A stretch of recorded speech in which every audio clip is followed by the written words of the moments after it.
నీ కొరకు నా కొరకు నరవతారిగా మానవ రూపాన్ని ధరించి ఈ లోకంలో జన్మించిన యేసుక్రీస్తు యొక్క జన్మదినాన్ని జ్ఞాపకం చేసుకుంటూ ఇది మనందరం కూడా ఆయన పరిశుద్ధ మందిరంలో సమకూర్చబడిన మనము మౌనంగా ఉండటానికి రాలేదు, కానీ దేవా నీవు నా కొరకు జన్మించినందుకు నీకు వందనాలేసయ్యా అని మనపూర్వకంగా హృదయపూర్వకంగా ఆయనకు కృతజ్ఞతాస్తుతులు చెల్లించే సమయం ఇది.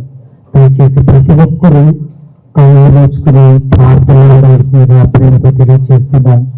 ఎవరు పక్కవారితో మీరు మాట్లాడద్దు, ఎవరు అటు ఇటు తిరగద్దు, దయచేసి ప్రార్థనలో ఉండండి.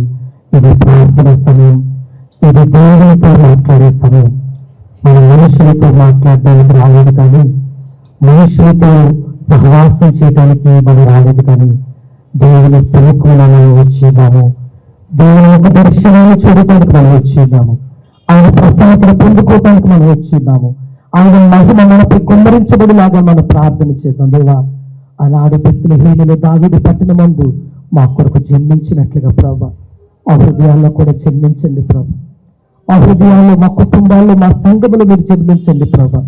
అలా 2025 సంవత్సరాల కొరకు ఉత్కరితండి మా కొరకు ఈ లోకములో జన్మించి మమ్మలను ప్రభా పాపము నుండి, శాపము నుండి, అంధకార కోపము నుండి, మరణ ఛాయల్లో నుండి ప్రభా మమ్మల్ని వెలుగులోకి నడిపించిన దేవాన్ని కొందనాలు స్తోత్రాలు ప్రభాని దేవుని కొందనాలు చెల్లించుకుంటూ ఈ 2025 సంవత్సరం నీ జన్మదిన వేడుకలు జరుపుకోవటానికి నన్ను, నా కుటుంబాన్ని సజీవులుగా ఉంచినందుకు నీకు వందనాలేసయ్యా.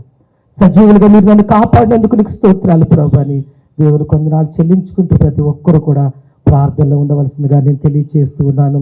ఒక పల్లవిని పాడుకుందాం. ఒక పల్లవిని పాడిన తర్వాత మొట్టమొదటిగా మన మధ్యలో ధనలక్ష్మి గారు ఉన్నారు, వారి ప్రార్థనలోకి నడిపించవలసిందిగా తెలియజేస్తూ ఉన్నాను. రెండో వారిగా సురేష్ రాజ్ గారు ఉన్నారు, వారి ప్రార్థనలోకి నడిపించవలసిందిగా నేను ప్రేమతో తెలియజేస్తూ ఉన్నాను. ఇరువురు ప్రార్థనలోకి నడిపించండి. ఒక పల్లవిని పాడిన తర్వాత నీతి స్థాపించు సీయోను పురవాసిగా పరలోకంబు నేనేటివేగా నీతి స్థాపించు సీయోను పురవాసిగా పరలోకంబు నేనేటివేగా